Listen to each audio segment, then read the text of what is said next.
Prestaya, Radha Krishna Prestaya Te.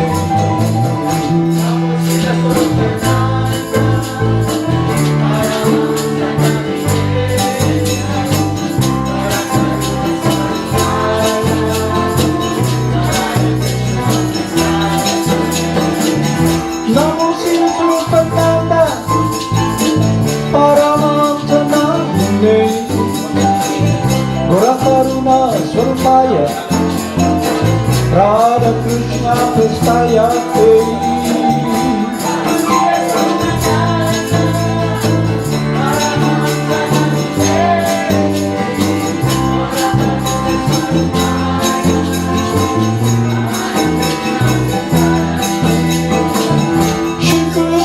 Chaitanya, Radha Krishna Nayanya, Shri Krishna Chaitanya, Radha Krishna Nayanya.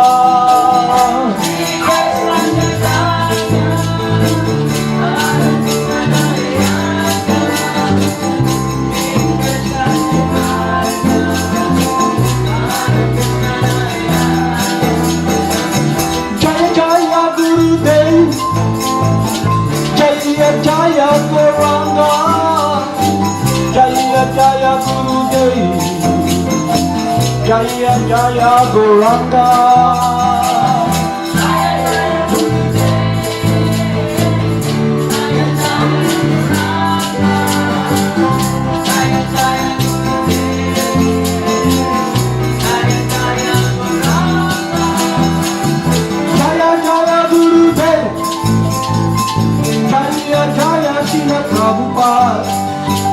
Jaya Jaya Gurudev, Jaya Jaya Srila Prabhupada.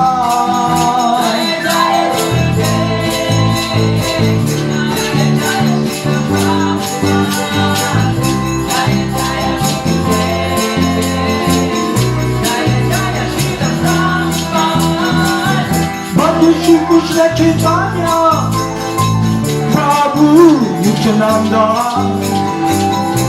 Advaita Gadadhara, Srivasare Gaurabhakta Vrinda.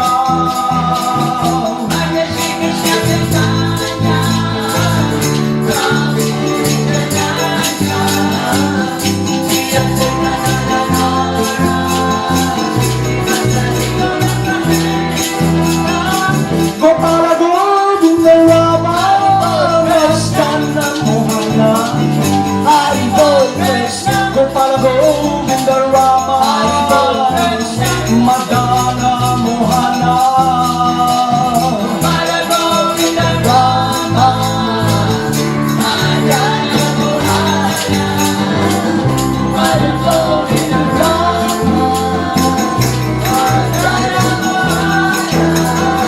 Gopala Govinda Rama, Madana Mohana, Gopala Govinda Rama, Madana Mohana. Gopala Govinda Rama, Madana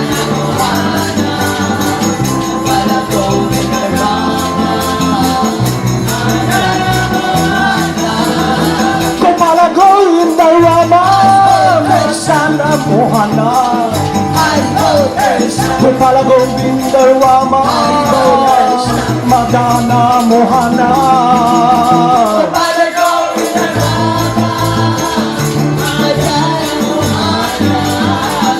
Gopala Govinda Rama, Madana Mohana. Gopala Govinda Rama, Madana Mohana. Gopala Govinda Rama, Madana Mohana. Gopala Govinda Rama, Madana Mohana.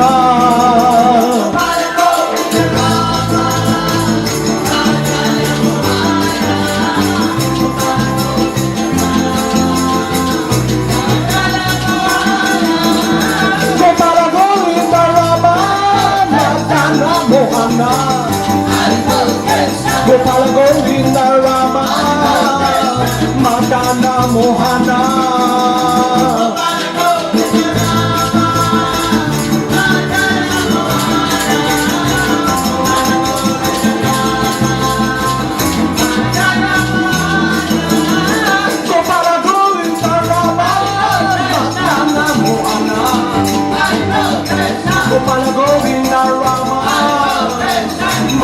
Madana Mohana.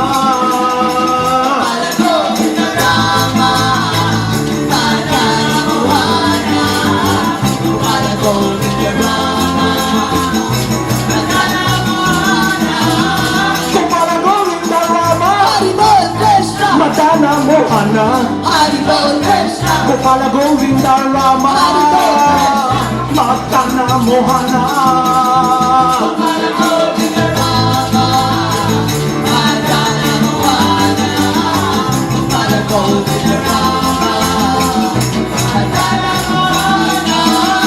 Gopala Govinda Rama, Madana Mohana, Gopala Govinda Rama, Madana Mohana, Gopala Govinda Rama, Madana Mohana, Gopala Govinda Rama, Madana Mohana, Gopala Govinda Rama, Madana Mohana, Gopala Govinda Rama, Madana Mohana. Gopala Govinda Rama, Madana Mohana, Gopala Govinda Rama, Madana Mohana,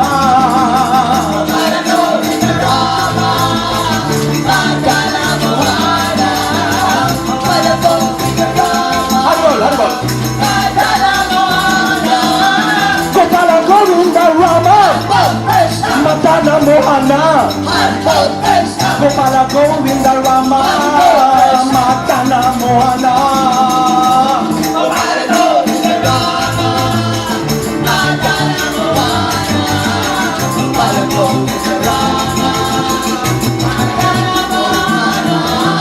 Gopala Govinda Rama, Madana Mohana, Gopala Govinda Rama, Madana Mohana, Gopala Govinda Rama, Madana Mohana.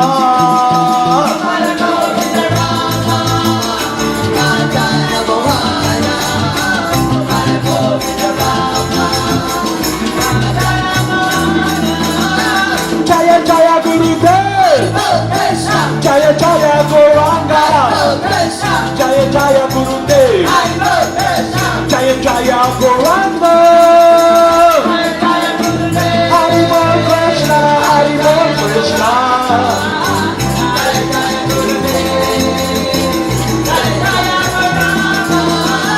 Jaya Jaya Gurudev, Jaya Jaya Gauranga, Jaya Jaya Gurudev, Jaya Jaya Gauranga, Jaya Jaya Gurudev, Jaya Jaya Gauranga, Jaya Jaya Gurudev, Jaya Jaya Gauranga,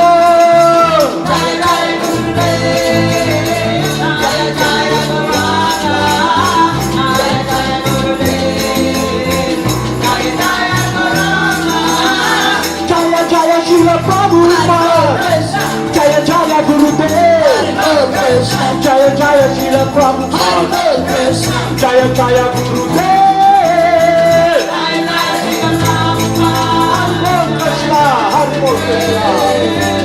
Jaya Jaya Srila Prabhupada,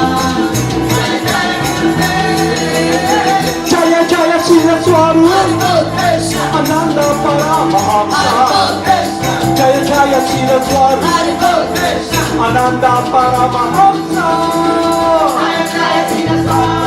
Haribol Krishna, Haribol Krishna, Haribol Krishna, Haribol Krishna.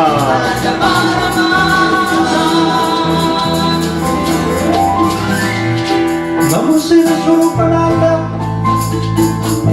Paramahamsa Namine,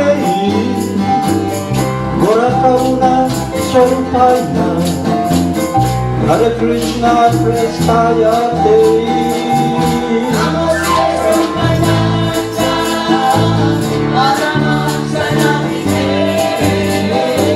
Gora Karuna Swarupaya, Hare Krishna Prestaya Te. Haribol Krishna, Haribol.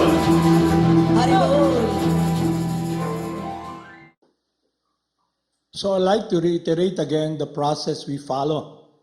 So I'll read here the message and instruction of Lord Chaitanya through his confidential loving sermon, our instructing spiritual master. So the process we follow is the descending method coming from God himself.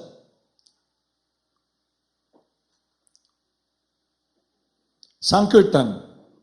When a person loudly chants the glories of Lord's activities, qualities, form, etc., his chanting is called Sankirtan. Sankirtan also refers to the congregational chanting of the holy names of the Lord. In the Vishnu Dharma, there is a statement glorifying the process of congregational chanting. My dear king, this word Krsna is so auspicious that anyone who chants the holy names immediately gets rid of all the resultant action of simple activities from many, many births. A person who chants the holy name of Krishna once can counteract the resultant action of more simple activities than is able to perform. A simple man can perform many, many simple activities, but is unable to perform so many that they cannot be wiped out by one single uttering of Krishna.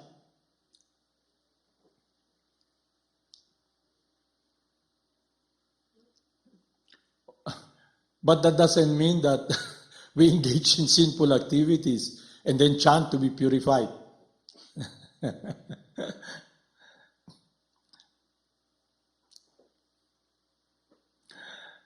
In the 7th canto, 9th chapter, verse 18 of Srimad Bhagavatam, Maharaj Prahlad offers the following prayers to Lord Nrsimhadev. Lord Nrsimha, my dear Lord Nrsimha, if I can be elevated to the position of your servant, then it will be possible for me to hear about your activities. You are the supreme friend, the supreme worshipable deity. Your pastimes are all transcendental, and simply by hearing of them, one can counteract all his sinful activities. Therefore, I shall not care for all those sinful activities, because simply by hearing about your pastimes, I shall get out of the contamination of material attachment. So, to make it clear that when we engage in the chanting of the holy names, we become purified from our sinful activities. And the sign that we're making progress is that we are now able to be focused in engaging in activities of loving surrender, loving reciprocation with the desire of the Supreme Person. And the sign that we're making progress is that we have a taste for that loving surrender. And we have now basis or foundation to make correct transcendental decision. It means activities that are not fruitive, activities that are not self-centered, activities that are offered in love and devotion to the Supreme Person. So we can check ourselves. So loving and knowing God, meaning all of us here can gauge, can check. It's like when you are having a fever, you can check your temperature. So if you engage in this process, you become aware of your situation. You become aware of what separates you from experiencing a closeness with the sweetness of doing the will of God. And when you experience even a drop of that taste, everything here becomes irrelevant. A person experiences a higher taste that is not attracted anymore to dead matter. And we can check that in ourselves and gauge. And not only that, we become selfless.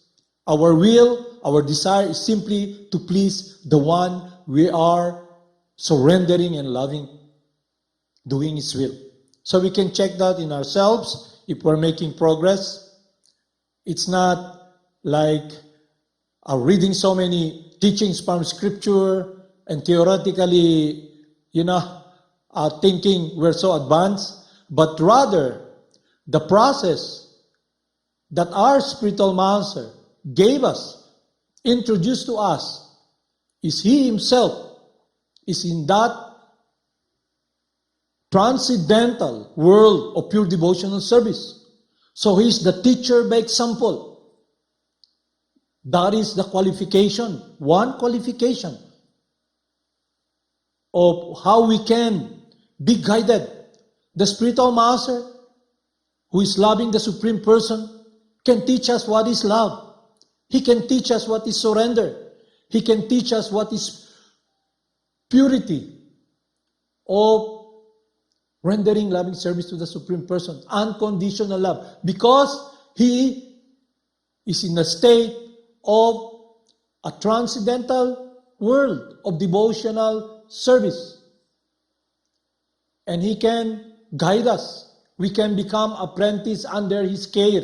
Just like when you want to become a nurse, you go to college and then you go to a nursing school. You become an apprentice from those cheap nurses who teach you how to become a real, effective nurse, a professional nurse. So also in the process we follow the spiritual master, who is teacher by example, whose life is completely centered around doing and pleasing the Supreme Person. So we're fortunate enough to come in contact with the unbroken chain of spiritual master, the Parampara. So the process we should follow, is not trying to ascend, because we have to simply follow the instruction of the representative of God. Just like when Lord Chaitanya came in contact with Isvara Puri, the instruction of his spiritual master is aligned with the instruction of the instructing spiritual master in the Upanishad, that in this age of Kali Yuga, Harinama, Harinama, Harinama eva kevalam. There is no other alternative. There is no other alternative. There is no other alternative except through the chanting of Krishna's name. Krishna, the Supreme Person, will be the answer, will be the solution, descending, coming down as the holy names. It was exemplified 500 years ago when Lord Chaitanya, a teacher by example, followed the spiritual master instruction faithfully, truthfully. And it was shown there that he achieved what we're always longing for. The happiness of connection in loving service, in loving remembrance for the Supreme Person in a transcendental world of loving service. So it's achievable. All of us can achieve it, regardless of what situation you're in. You may be in the body of a woman, a child, an old man. You may be a businessman, a warrior, a worker. Everyone can know and love Krishna. Krishna is not a mystery. God is not a mystery. He is a person you can relate. And it is best understood from someone who loves Him. Just like if you want to know who your father is, you just ask your loving mother.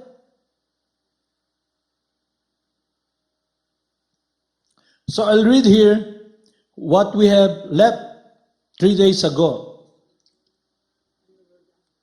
Yeah. To recap, the son of Pradyumna, Aniruddha, he was kidnapped by Chitralekha, the yogini, who has mystic power. She entered because Usa, in her dream, he dreamed about a handsome, beautiful young man. And in her dream, that person is embracing him, kissing him. And immediately, she woke up and Chitralekha saw her. She felt shy, but because they were living in an environment where they're all girls and they're very close, so there's what most girls experience here, girls talk. They confide with one another. It's a world between girls. So she desired to meet that person. And Chitralekha, through her mystic power, went to the place of Lord Krishna and saw Aniruddha sleeping, and through her mystic power brought him to the place or to the palace where Uza is staying. So what happened was, he was staying there for long, and everybody in Krishna's place were wondering, where is Aniruddha? So what happened was, Uza, she got pregnant. And in that place, it's so protected, nobody can come in, nobody even can see them. No male there. And when the caretaker, the yaya, the nanny, taking care, protecting Uza, saw the symptoms of a pregnant woman. And they became alarmed. And they reported it to Banasura. So what happened? Banasura came with all his soldiers and tried to arrest Aniruddha. And what happened was, all the soldiers cannot arrest him. But because Banasura has this mystic power, he has a system to arrest him. So when Aniruddha tried to escape, he was caught. So I'll read here what happened, okay? Lord Krishna fights with Banasura. When the 4 months of the rainy season passed, 4 months. So after 4 months, when the caretaker saw that her tummy is getting bigger, showing the symptoms of a pregnant woman, so he became alarmed. When the 4 months of the rainy season passed and still Aniruddha had not returned home, all the members of the Yadu family became much perturbed. They could not understand how the boy was missing. Fortunately, one day the great sage Narada came and informed the family about Aniruddha's disappearance from the palace. He explained how Aniruddha had been carried to the city of Sonatipur, the capital of Banasura's empire, and how Banasura had arrested him with a Nagapasa, even though Aniruddha had defeated all his soldiers. This news was given in detail, and the whole story was disclosed. Then the members of the Yadu dynasty, all of whom had great affection for Krishna, prepared to attack the city of Sonatipur. Practically, all the leaders of the family, including Pradyumna, Satyaki, Gada, Samba, Sarana, Nanda, Upananda, and Bhadra, combined together and gathered 18 Asakuhini military division into phalanxes. Then they all went to Sonatipur and surrounded it with soldiers, elephants and horses and chariots. So they will attack Banasura. Banasura heard that the soldiers of the Yadu dynasty were attacking the whole city, tearing down various walls, gates, and nearby gardens. Becoming angry, he immediately ordered his soldiers, who were at equal caliber, to go and face them. Lord Shiva was so kind to Banasura that he personally came as commander-in-chief of the military force. So Lord Shiva came.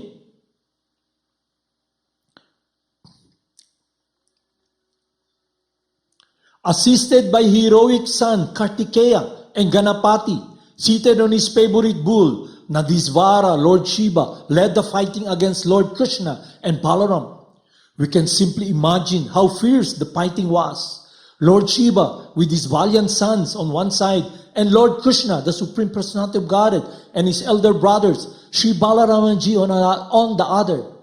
The fighting was so fierce that those who saw the battle were struck with wonder, and the hairs of their bodies stood up. Lord Shiva was engaged in fighting directly with Lord Krishna. Pradyumna was engaged with Kartikeya.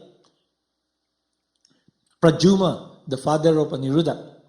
And Lord Balaram was engaged with Banasura's commander-in-chief, Kunbanda, who was assisted by Kupakarna. Samba, the son of Krishna, was engaged in fighting with the son of Banasura. And Banasura was engaged in fighting with Satyaki, commander-in-chief of the Yadu dynasty. In this way, the fighting was waged. News of the fighting spread all over the universe. Demigods such as Lord Brahma from the higher planetary system, along with the great sages and saintly person, Siddhas, Charanas, and Gandharvas, all being very anxious to see the fight between Lord Shiva, Lord Krishna, and their assistant, were hovering over the battlefield in their airplane. So all the demigods were watching the fight. All very curious to see the fight between Lord Shiva, Lord Krishna, their assistants, were hovering over the battlefield in their airplanes. Lord Shiva is called Bhutanata, being assisted by various types of powerful ghosts and denizens of the Inferno, Bhutas, Pretas, Pramtas, Guchakas, Dakinis, Pisakas, Kusmandas, Bitaselas, Binayakas, and Brahma Raksasas. Of all kinds of ghosts, the Brahma Raksasas are very powerful. Brahmanas transferred to the role of ghosts become Brahma Raksasas. So that's where they imitated all the movies you see. The Lord of the Rings, the X-Men, The Supreme Personality of Godhead, Shri Krishna, simply drove all those ghosts away from the battlefield, beating them with his celebrated bow, Srangadanu. Lord Shiva then began to release all his selected weapons upon the Personality of Godhead, Lord Krishna. Without any difficulty, he counteracted all these weapons with counter weapons. He counteracted the Brahmastra, similar to the atomic bomb, by another Brahmastra, and the air weapon by a mountain weapon. When Lord Shiva released a particular weapon bringing about a violent hurricane on the battlefield, Lord Krishna presented just the opposing element, a mountain weapon which checked the hurricane on the spot. Similarly, when Lord Shiva released his weapon of devastating fire, Krishna counteracted it with the torrents of rain. At last, when Lord Shiva released his personal weapon called Pasupata Sastra, Krishna immediately counteracted it by Narayan Sastra. Lord Shiva then became exasperated in fighting with Lord Krishna. Krishna then took the opportunity to release his yawning weapon.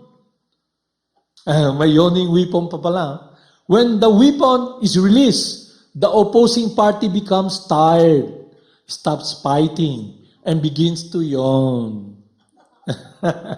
Consequently, Lord Shiva became so fatigued, and he refused to fight anymore, and began to yawn. Krishna was now able to turn his attention from the attack of Lord Shiva to the efforts of Banasura. So Lord Shiva got sleepy. So Krishna directed now towards his real opponent, Banasura. And he began to kill his personal soldiers with swords and clubs. Meanwhile, Lord Krishna's son Pradyumna was fighting fiercely with Kartikeya, the commander-in-chief of the demigods. Kartikeya was wounded, and his body was bleeding profusely. In this condition, he left the battlefield, and without fighting anymore, rode away on the back of his peacock carrier.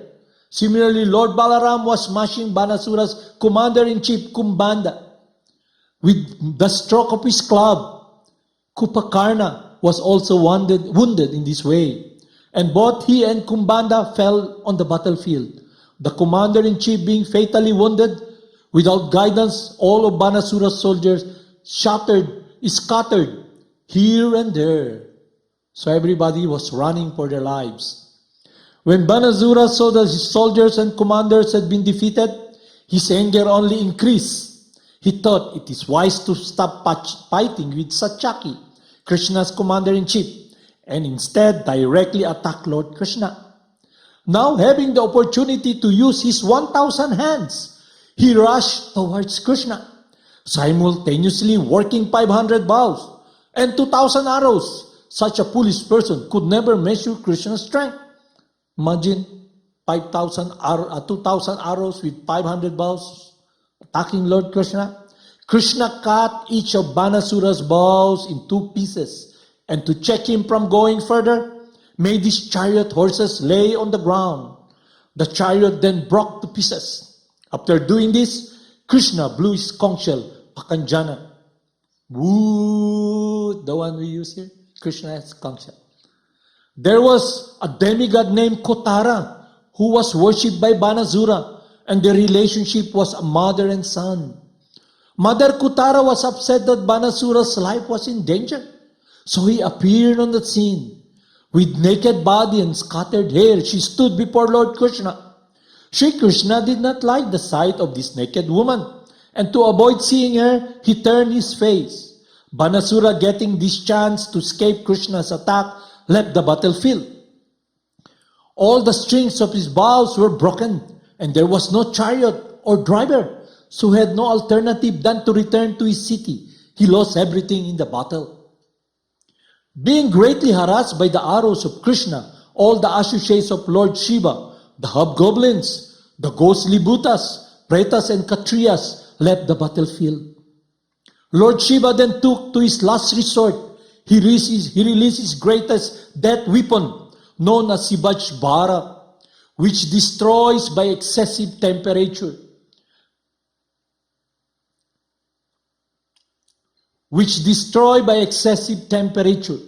It is said that at the end of this creation, the sun becomes 12 times more scorching than usual.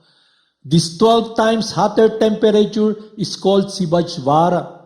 When the Siddhaswarupananda personified was released, he had 3 heads and 3 legs, and he came towards Krishna. It appeared that he was burning everything into ashes. He was so powerful that he made blazing fire appear in all directions. And Krishna observed that he was specifically coming towards him. And there is Siddhaswarupananda weapon. There is also Narayana weapon. Narayana weapon is represented by excessive cold. When there is excessive heat, one can somehow or other tolerate it. But when there is excessive cold, everything collapses. This is actually experienced by a person at the time of death. At the time of death, the temperature of the body first of all increases to 107 degrees. And then the whole body collapses. And the 107 degrees, it becomes so hot. And the whole body collapses and immediately become cold as ice. So they call the body now stiff, cold as ice. To counteract the scorching heat of the Siddhaswarupananda, there was no other weapon than Narayana.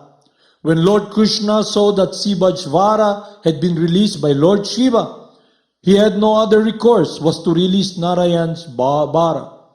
Lord Krishna is the original Narayan and the controller of the Narayana weapon. When the Narayana weapon was released, there was a great fight between the two Jivaras. When excessive heat is counteracted by extreme cold, it is natural for the hot temperature to gradually reduce. And this is what occurred in the fight with Siddhaswarupananda and Narayana. Gradually, Siddhaswarupanada temperature diminished, and Siddhaswarupanada began to cry for help from Lord Shiva. So Siddhaswarupanada, who is so hot, blazing, the temperature so high, now shivers with cold. But Lord Shiva was unable to help him in the presence of Narayana. Unable to get help from Lord Shiva, the Siddhaswarupanada could understand that he had no means of escape outside surrendering unto Narayan. Lord Krishna himself, Lord Shiva, the greatest demigods, therefore Siddhaswarupanada ultimately surrendered to Krishna, bowing down before him and offering a prayer so that the Lord may be pleased and give him protection. You know, have you seen metal? When it's really cold, it breaks down. You hammer it, it breaks down. By these incidents of the fight between the ultimate weapons of Lord Shiva and Lord Krishna, it is proved that if Krishna gives someone protection, no one can kill him. I'll read again. By these incidents of the fight between the ultimate weapons of Lord Shiva and Lord Krishna, it is proved that if Krishna gives someone protection, no one can kill him. But if Krishna does not give one any protection, then no one can save him. Lord Shiva is called Mahadev, the greatest of all demigods. Although sometimes Lord Brahma is considered the greatest of all demigods because he can create, whereas Lord Shiva can annihilate the creation of Brahma. Both Lord Brahma and Lord Shiva act only in one capacity. Lord Brahma can create and Lord Shiva can annihilate, but neither of them can maintain. Lord Vishnu, however, not only maintains, but he creates and annihilates also. Factually, the creation is not affected by Brahma because Brahma himself is created by Lord Vishnu. Lord Shiva is created or born of Brahma. The Sivajvara thus understood that without Krishna or Narayan, no one could help him. He therefore rightly took shelter of Lord Krishna. With folded hands, he began to pray as follows. My dear Lord, I offer my respectful obeisances unto you because you have unlimited potencies. No one can surpass your potencies, and thus you are the Lord of everyone. Generally, people considered Lord Shiva to be the most powerful personality of the material world. But Lord Shiva is not all-powerful. You are all-powerful. This is factual. You are the original consciousness or knowledge. Without knowledge or consciousness, nothing can be powerful. A material thing may be very powerful, but without a touch of knowledge or consciousness, it cannot act. A material machine may be very gigantic and wonderful, but without the touch of someone conscious in knowledge, the material machine is useless for all purposes. This body is like a machine. When you leave this body, no more purpose. Yeah? So use, for example, in our discussion previously, you love someone, a male person loves a female form, and that person, that consciousness leaves, no more purpose. Loving that body, no more relationship with that dead body, with that machine. Love has left, life has left. You are complete knowledge, and there is not a pinch of material contamination in your personality. Lord Shiva may be a very powerful demigod because of his specific power to annihilate the whole creation. And similarly, Lord Brahma may be very powerful because he can create the entire universe. But actually, neither Brahma nor Lord Shiva is the original cause of the cosmic manifestation. You are the absolute truth, the Supreme Brahman, and you are the original cause. The original cause of the cosmic manifestation is not the impersonal Brahman, effulgence. The impersonal Brahman, effulgence, is resting on your personality, as it confirmed in Bhagavad Gita. The cause of impersonal Brahman is Lord Krishna. This Brahman effulgence is likened to the sunshine which emanates from the sun globe. Therefore, impersonal Brahman is not the ultimate cause. The ultimate cause of everything is the supreme eternal form of Krishna. All material actions and reactions are taking place in the impersonal Brahman. But in the personal Brahman, the eternal form of Krishna, there is no action and reaction. My Lord, your body is therefore completely peaceful, completely blissful, and is devoid of all material contamination. 3. Transcendental realization, Brahman realization. I realize the effulgence of God, and this material world comes from the effulgence of God. But the effulgence of God is transcendental. There are no material qualities there. But that is the environment of the spiritual world. There is no relationship there. So when the living entity goes to that world, that's transcendental world, he's there, he experiences this transcendental atmosphere. But what is not addressed is the eternal, transcendental world activities of loving relationship. So when the person enters that world, he becomes free from material contamination. But if the relationship with the Supreme Person is not established, by nature the living entity is active and he desires relationship, and there's no relationship there, he comes down to this world again. And when he comes down to his world again, with that transcendental experience, many impersonalists who went to that world of this Brahman effulgence had this experience that they came from God, and now they're thinking they're God. So all these so-called Godis, teachers who came from that world, have this experience of this Brahman effulgence. And they want everyone of us to experience that world. But the problem, it's not yet complete. It's just the effulgence of Krsna, the atmosphere of the spiritual world. Then there's another realization also, that when we come in contact with the spiritual master, follow the instruction of our spiritual master, who is the external manifestation of Paramatma. So when we follow the process, this purificatory process, the person, you in the machine, in this body, becomes purified from bodily conception. We become purified from this selfish, false ego of trying to dominate matter. We begin now to want to experience a relationship with the Supreme Person. Then, through the guidance of the instructing spiritual master, the Paramatma from the outside, we become purified. And when we become mature, we can hear the Lord within the heart, guiding us. Because the process that He gives us is that first, the holy names purifies us from material contamination. We can see ourselves. Aham Brahmasmi. I am not matter. I am the person in this body. I am not the mind. I am not the intelligence. I am the witness who sees through the senses, and I can watch my mind just like when you watch TV, you watch a movie, you can watch the mind, you can watch the desire. And this comes when we become purified from false bodily identification. And then when we realize our true nature as eternally the loving servant of the Supreme Person and experience the joy and happiness, it gives us a higher taste and the sweetness of being focused in our meditation to engage in transcendental activities. That are our activities in a transcendental world, engaging in the loving service of the Supreme Person. And the perfection is that Krishna's realization, the realization of knowing the Supreme Person and rendering loving service to the Supreme Person. So while we're in this world, in this machine now, we can be in that world because Krishna comes. That revelation comes descending. Krishna Himself comes, reveals Himself to us, provided we follow the process.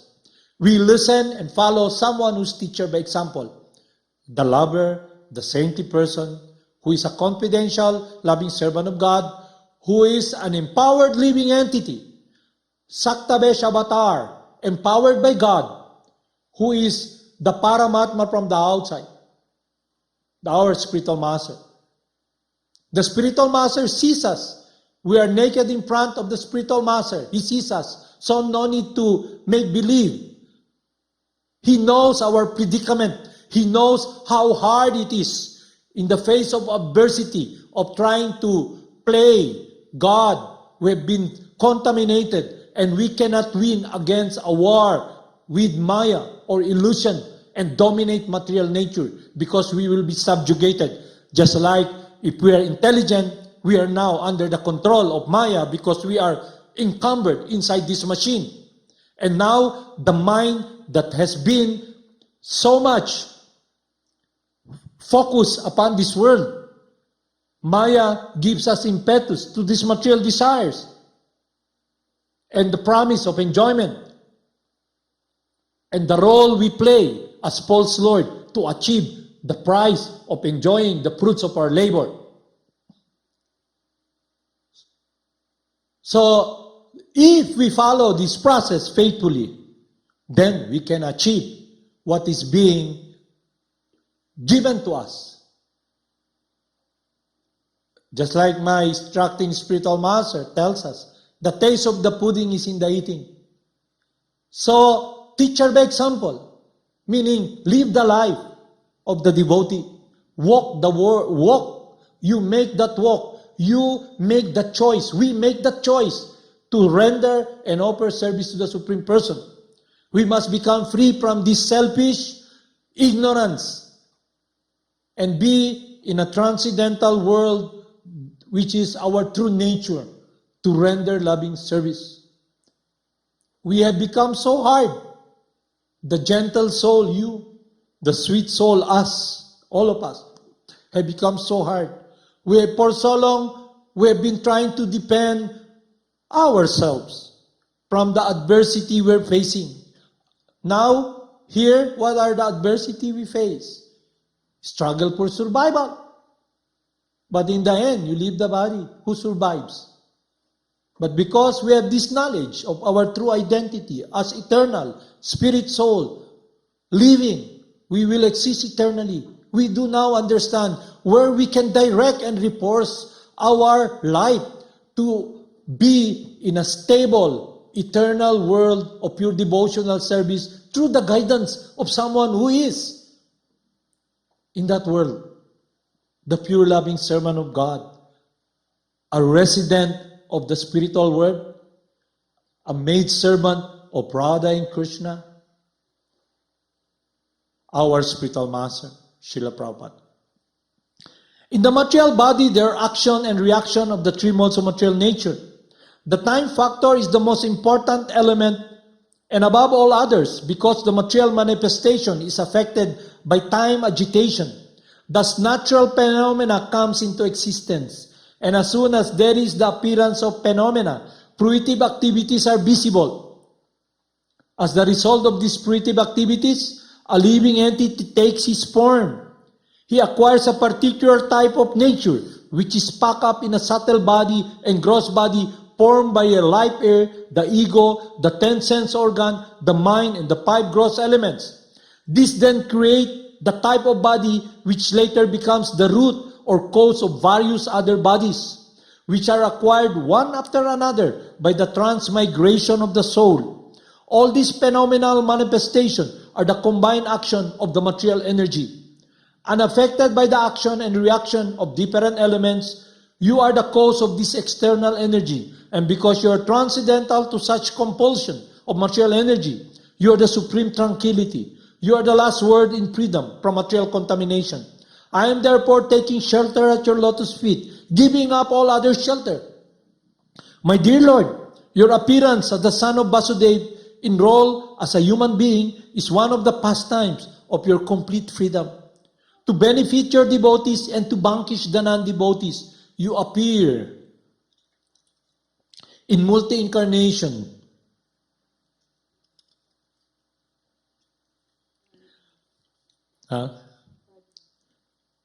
All such incarnations descend in fulfillment of your promise in Bhagavad Gita, that you appear as soon as there are discrepancies in the system of progressive life.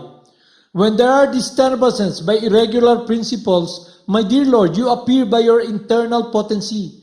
Your main business is to protect and maintain the demigods and spiritually inclined persons and maintain the standard of material law and order. Simultaneous to the maintenance of such law and order, your violence to the miscreants and demons is quite befitting. This is not the first time you have incarnated. It is to be understood that you have done so many, many times before. My dear Lord, I beg to submit that I have been very greatly chastised by the release of your Narayan's Vara. It is certainly very cooling, yet at the same time very severely dangerous and unbearable for all of us. My dear Lord, as long as one is forgetful of Krishna consciousness, driven by the spell of material desires and ignorant of the ultimate shelter of your lotus feet, one who has accepted this material body becomes disturbed by three miserable conditions of material nature. Because one does not surrender unto you, he therefore continually suffers perpetually. After hearing the Siddhaswarupananda, Lord Krishna replied, O three-headed one, I am pleased with your statement. Be assured there is no more suffering for you from Narayan's Vara. Not only are you free from fear of Narayan's Vara, but anyone in the future who simply recollects this fight between Siva's Vara and Narayan's Vara will also be freed from all kind of fearfulness. After hearing the Supreme Personality of Godhead, the Siva's Vara offered his respectful obeisances unto the lotus feet and left. In the meantime, Banasura somehow or other recovered from his setbacks and with rejuvenated energy returned to fight. This time Banasura appeared with Lord Krishna, who was seated on his chariot with different kinds of weapons. In his 1,000 hands, Banasura was very much agitated. He began to splash his different weapons like torrents of rain upon the body of Lord Krishna. When Lord Krishna saw the weapons of Banasura coming to him like water coming out of the strainer, wow. He took his sharp-edged Sudarshan Chakra and began to cut the demon's 1,000 hands, one after another, just as a gardener trims the twigs of a tree with sharp cutters. When Lord Shiva saw that his devotee Banasura could not be saved even in his presence, he came to his senses and personally came before Lord Krishna and began to pacify him by offering the following prayers. So nag-abogado na si Lord Shiva sa servant niya to protect him. Lord Shiva said, "My dear Lord, you are the worshipable object of the Vedic hymns. One who does not know you consider the impersonal Brahma Jyoti or the impersonal Brahman to be the ultimate supreme absolute truth. Without any knowledge that you are existing beyond your spiritual effulgence in your eternal abode." So when Lord Krishna was performing his pastimes, it is going on eternally, unlimitedly, in the transcendental spiritual sky. My dear Lord, you are therefore called Param Brahman. This word Para Brahman has been used in Bhagavad Gita to identify you. Saintly persons who have completely cleansed their heart of all material contamination can realize your transcendental form.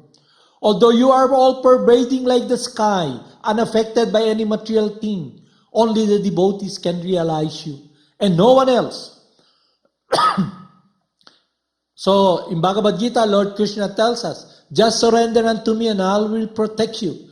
To those who are constantly devoted unto me, I give them the understanding by which they can come unto me." So it is a promise of Lord Krishna, His love for us. You are pervading like the sky, unaffected by any material thing. Only the devotees can realize you and no one else. In the impersonalist conception of your supreme existence, the sky is just like your navel. The fire is your mouth, and the water is your semina.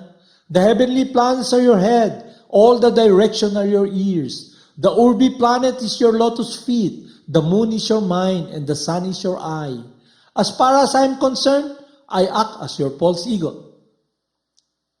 The ocean is your abdomen, and the king of heaven, Indra, is your arm. Trees and plants are the hairs of your body. The cloud is the hair of your head. And Lord Brahma is your intelligence. And all the progenitors, known as Prajapatis, are your symbolic representative. And religion is your heart. The impersonal picture of your supreme body is conceived of in this way. But you're ultimately the supreme person. The impersonal picture of your supreme body is only a small expansion of your energy.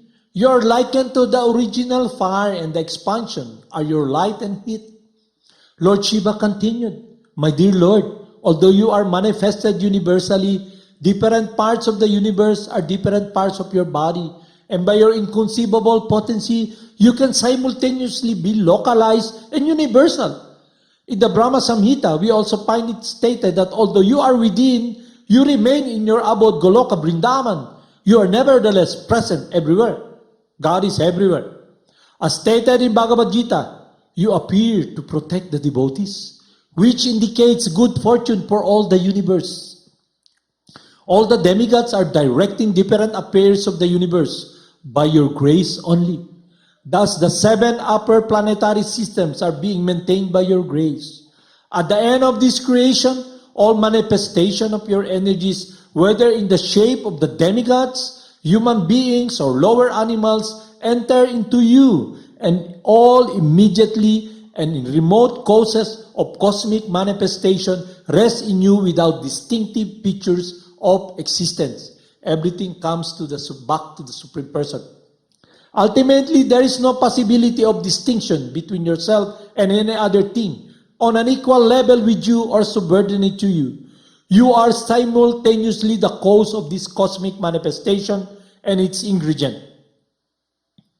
As well, you are the supreme whole, one without a second.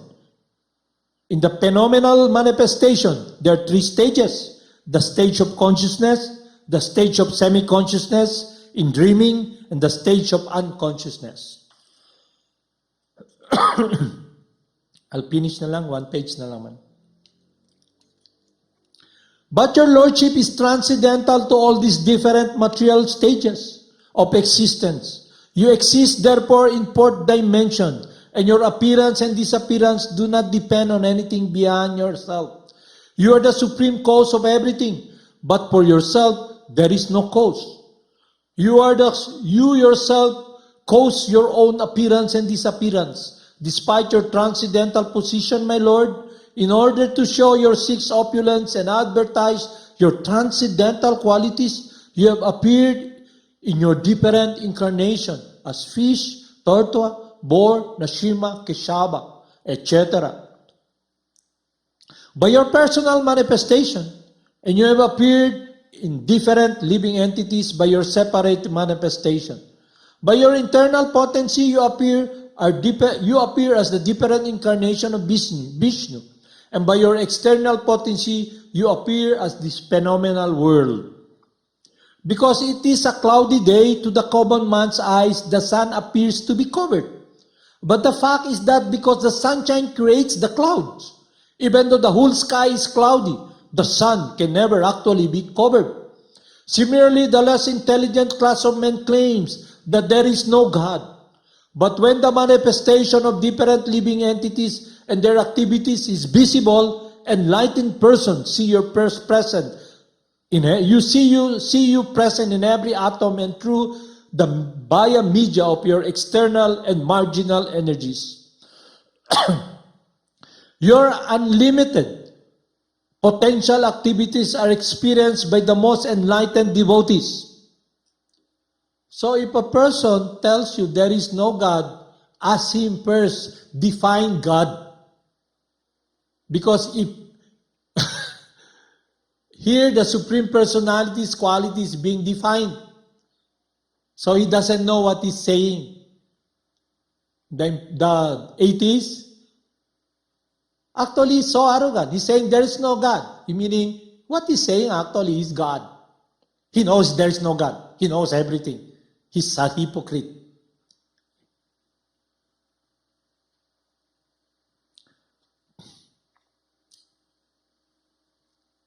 Similarly, the less intelligent class of men claims that there is no God. But when the manifestation of different living entities and their activities is visible, enlightened persons see you present everywhere, and through by a media of your external energy and marginal energies.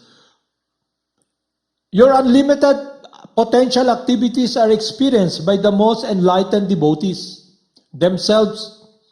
Those who are bewildered by the spell of your external energy identify themselves with the material world and become attached to society, friendship, and love. Thus they embrace the threefold miseries of material existence and are subjected to the dualities of pain and pleasure. They are sometimes drowned in the ocean of attachment and sometimes taken out of it.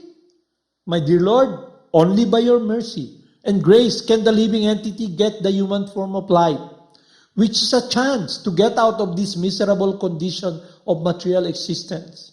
However, a person who possesses a human body but who cannot bring the senses under control is carried away by the waves of sensual enjoyment. As such, he cannot take shelter of your lotus feet and thus engage in your devotional service. The life of such person is very unfortunate, and anyone living in such a life of darkness is certainly cheating himself and thus cheating others also. Therefore, human society without Krishna consciousness is a society of cheaters and cheated. My Lord, You're actually the dearmost super soul of all living entities, Paramatma, and the supreme controller of everything. The human being who is always illusion is afraid of ultimate death. A man who is simply attached to sensual enjoyment voluntarily accepts the miserable material existence and thus wander after the will-o-wisp of sense pleasure. He's certainly the most foolish, for he drinks poison and put aside the nectar.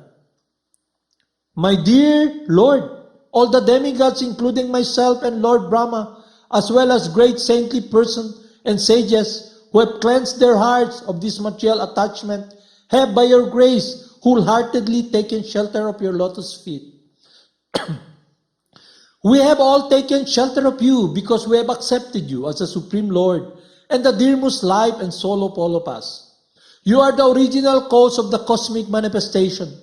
You are the supreme maintainer, and you are the cause of all of its dissolution also.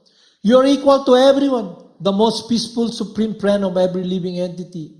You are the supreme worshipable object of every one of us. My dear Lord, let us always be engaged in your transcendental loving service so that we may get free from all this material entanglement.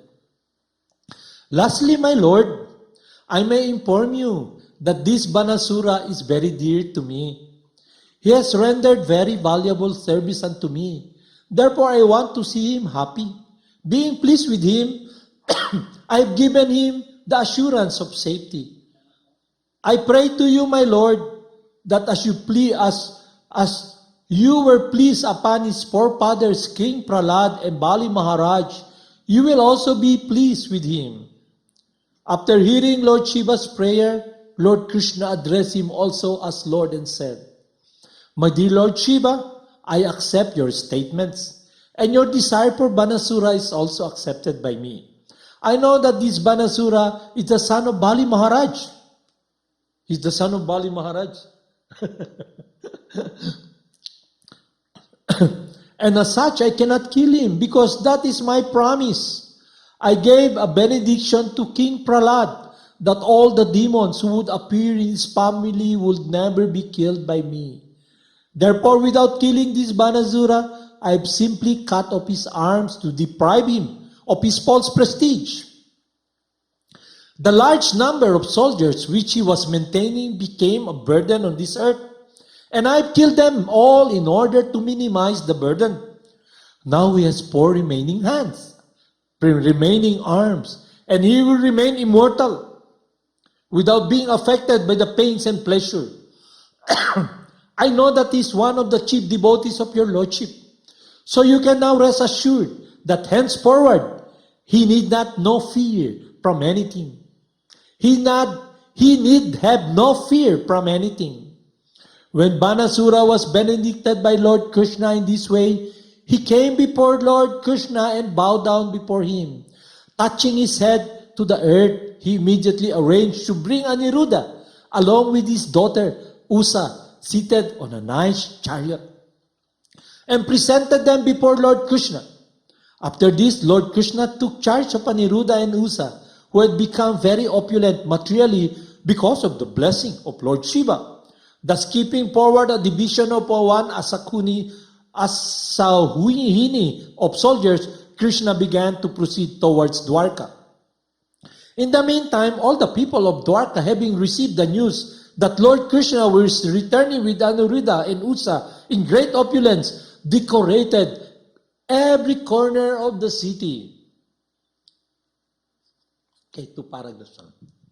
with flags, festoons, and garlands. All the big roads and crossings were carefully cleansed and sprinkled with sandalwood pulp and mixed with water. Everywhere there was the flavor of sandalwood. All the citizens, accompanied by their friends and relatives, welcomed Lord Krishna with great pomp and jubilation. At the time, there was tumultuous vibration of conch shells and drums and bugles to receive the Lord. In this way, the Supreme Personality of Godhead, Krishna, entered his capital, Dwarka. Sukadev Goswami assured King Pariksit that the narration of the fight between Lord Shiva and Lord Krishna is not at all inauspicious like ordinary fights. On the contrary, if one remembers the narration of this fight between Lord Krishna and Lord Shiva in the morning and takes pleasure in the victory of Lord Krishna, he will never experience defeat anywhere in his struggle of life. So meron na tayong plus. Yung meditation natin, every day there's a plus of protection of Lord Krishna. The episode of Banasura fighting with Krishna and later on being saved by the grace of Lord Shiva is confirmed of the statement in Bhagavad Gita that the worshippers of the demigods cannot achieve any benediction without being sanctioned by the Supreme Lord Krishna. Here in this narration, we find that although Banasura was a great devotee of Lord Shiva, when he faced death by Krishna, Lord Shiva was not able to save him. But Lord Shiva appealed to Lord Krishna to save his devotee, and was thus sanctioned by the Lord. This is the position of Lord Krishna. The exact word used in this connection in Bhagavad Gita are Mayaiva Behitam Hitan.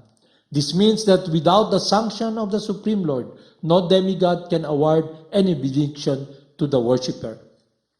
So I'd like to say something that's very important for us. By the mercy of Lord Krishna, we come in contact with this confidential, loving servant. And by the mercy and love of that resident, confidential friend of Lord Krishna, He gives us wisdom. He gives us blessing so we can embrace Lord Krishna. His mercy is the key. His love is the key to enter that world of love and reciprocation. So when Lord Krishna tells us, approach my loving servant, and when we do that, we come in contact with his confidential friend. We have now a relationship with Krishna.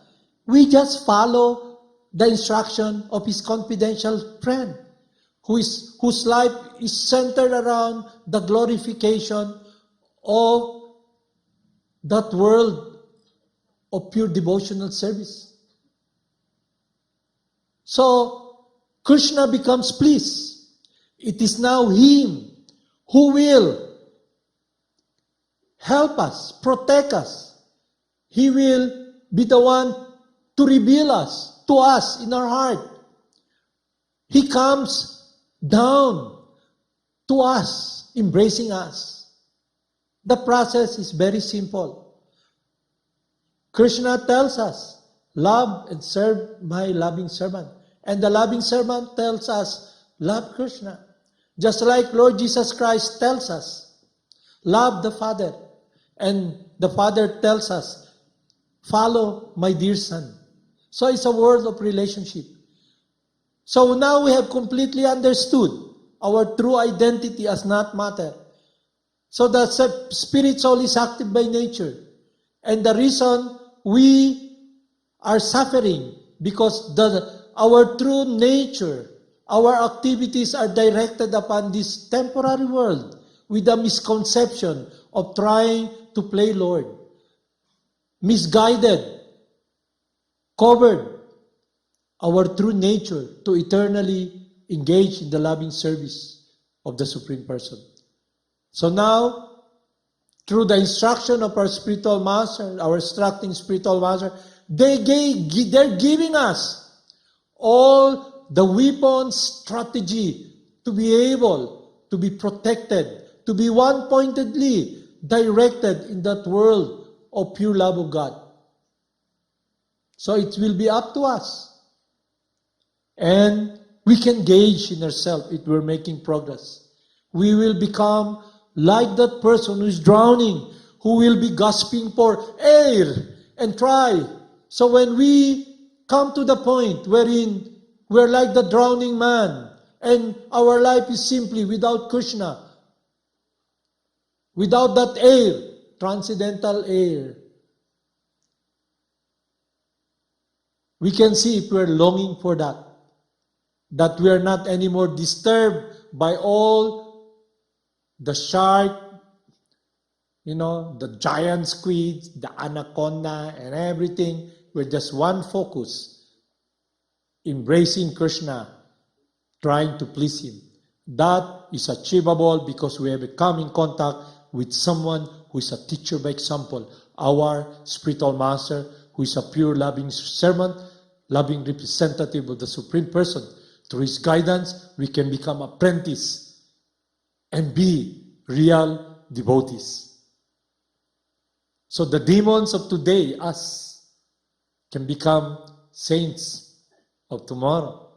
And even now, if we are guided by this shelter, but this transcendental world of the pure loving servant of God. Haribol Namaste.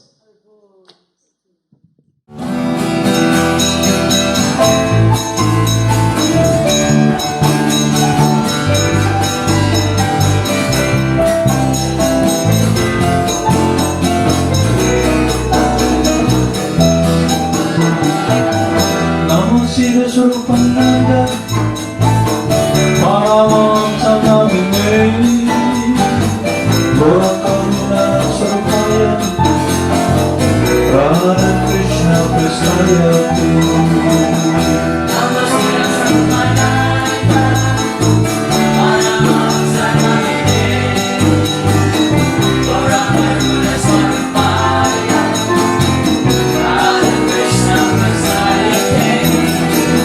Shri Krishna Chaitanya, Radha Krishna Narayana, Shri Krishna Chaitanya,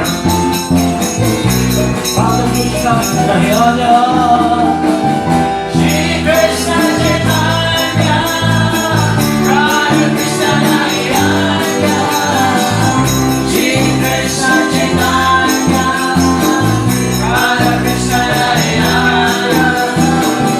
Hare Shri Krishna Chaitanya, Prabhu Nityananda, Shri Advaita Gadadhara, Shri Vasudeva Bhakta Vrinda.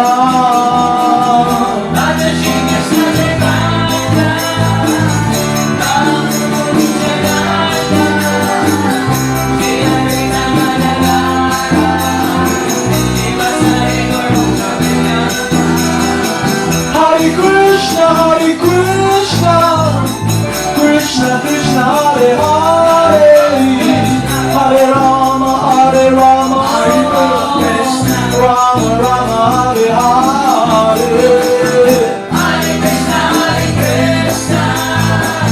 Krishna Krishna, Hare Hare, Hare Rama, Hare Rama, Rama Rama, Hare Hare. Hare Krishna, Krishna Krishna, Hare Hare, Hare Rama, Hare Rama, Rama Rama, Hare Hare. Hare Krishna,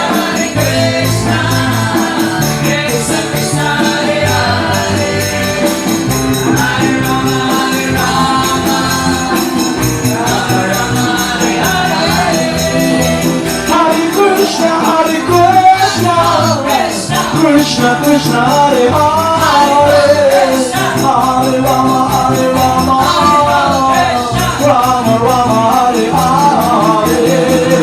Hare Krishna, Krishna Krishna, Hare Hare, Hare Rama, Hare Rama, Rama Rama, Hare Hare. Hare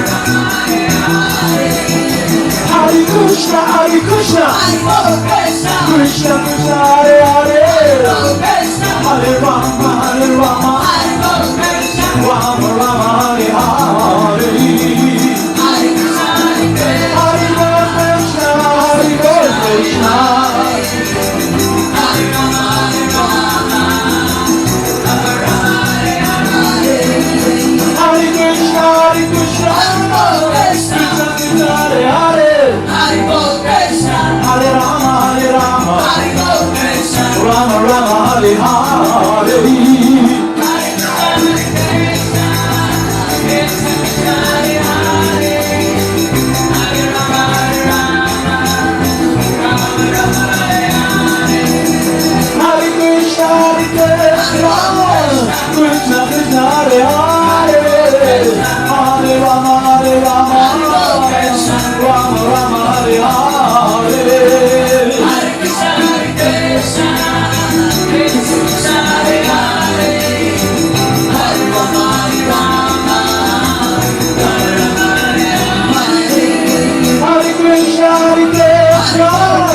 Krishna Krishna Hare Hare, Hare Rama Rama Rama Hare Hare.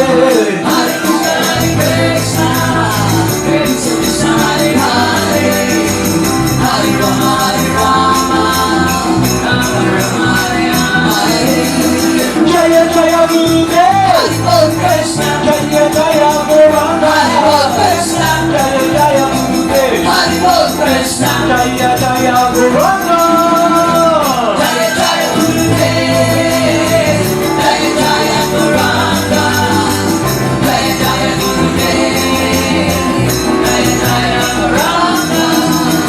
Jaya Jaya Jaya Jaya Jaya Gurudev, Jaya Jaya Jaya Jaya